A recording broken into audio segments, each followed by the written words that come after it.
Hi, my name is Mrs. Alvarez, and I work at Emiliano Zapata Elementary for La Jolla ISD. I am a gifted and talented teacher, and I love to teach. Today, I'm going to do a read aloud called Ada Twist Scientist. How many of you love asking questions because of your curiosity?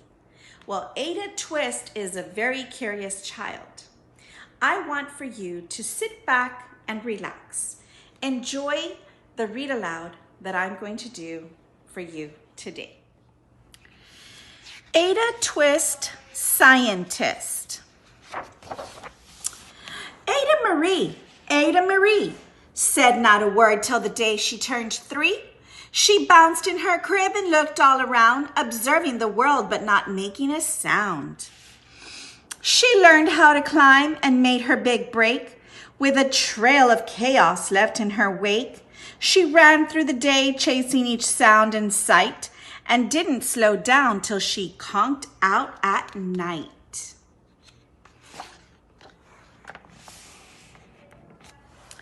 Her parents were frazzled, but tried not to freak, as Ada grew bigger and still did not speak.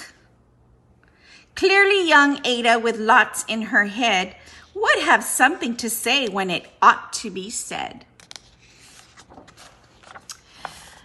That is just what happened when Ada turned 3. She toured through the house on a fact-finding spree and climbed the clock just as high as she could. Her parents yelled, "Stop!" as all good parents would.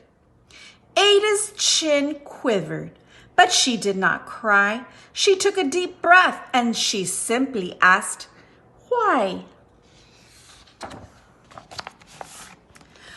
Why does it tick and why does it talk? Why don't we call it a granddaughter clock? Why are there pointy things stuck to a rose? Why are there hairs up inside of your nose?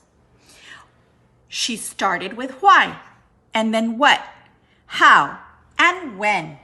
By bedtime, she came back to why once again.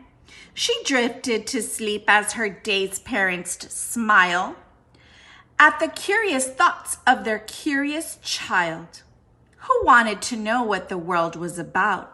They kissed her and whispered, "You'll figure it out."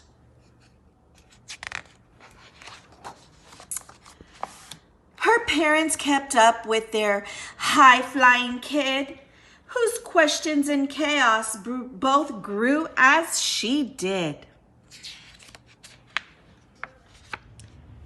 Even Miss Greer found her hands were quite full when young Ada's chaos wreaked havoc at school. But this is much was clear about Miss Ada Twist. She had all the traits of a great scientist.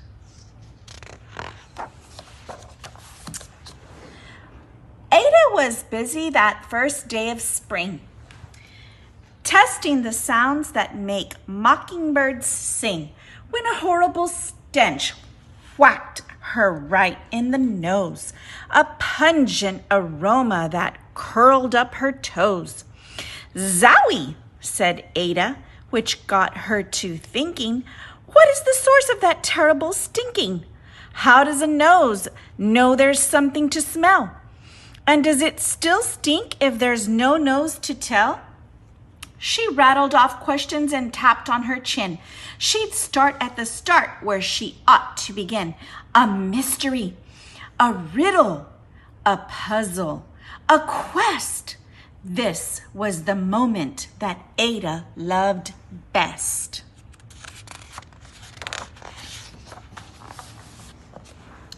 Ada did research to learn all that she could of smelling and smells, both the stinky and good. One hypothesis Ada thought could be true.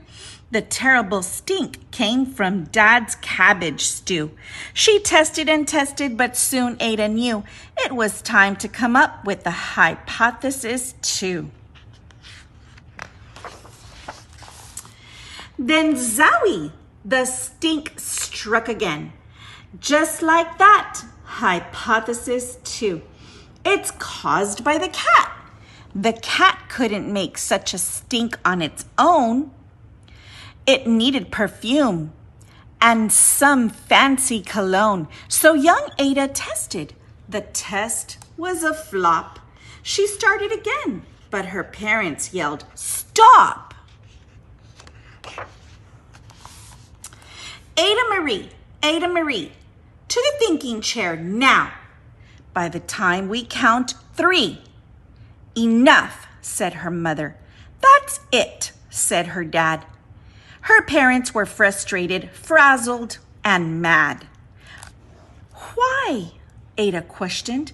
Her mother said, "No." "What?" Ada queried. Her father said, "Go. You've ruined our supper. You've made the cat stink. Enough with your questions. Now sit there and think." She looked at her parents. Her heart turned to goo. Poor Ada Twist didn't know what to do. She sat all alone by herself in the hall, and Ada once more could say nothing at all. And so Ada sat, and she sat, and she sat, and she thought about science and Stu and the cat, and how her experiments made such a big mess. Does it have to be so? Is that part of success? Are messes a problem? And while she was thinking, what was the source of that terrible stinking? Ada Marie did what scientists do. She asked a small question, and then she asked 2. And each of those led her to 3 questions more. And some of those questions resulted in 4. As Ada got thinking, she really dug in. She scribbled her questions and tapped on her chin. She started at why, and then what, how, and when. At the end of the hall, she reached why once again. Her parents calmed down, and they came back to talk. They looked at the hallway and just had to gawk. No patch of bare paint could be seen on the wall. The thinking chair now was the great thinking hall. They watched their young daughter and sighed as they did. What would they do with this curious kid who wanted to know what the world was about? They smiled and whispered, "We'll figure it out." And that's what they did, because that's what you do when your kid has a passion and heart that is true. They remade their world. Now they're all in the act of helping young Ada sort fiction from fact. She asks lots of questions. How could she resist? It's all in the heart of a young scientist. And as for that smell, what can Ada Twist do but learn all she can with her friends in grade 2?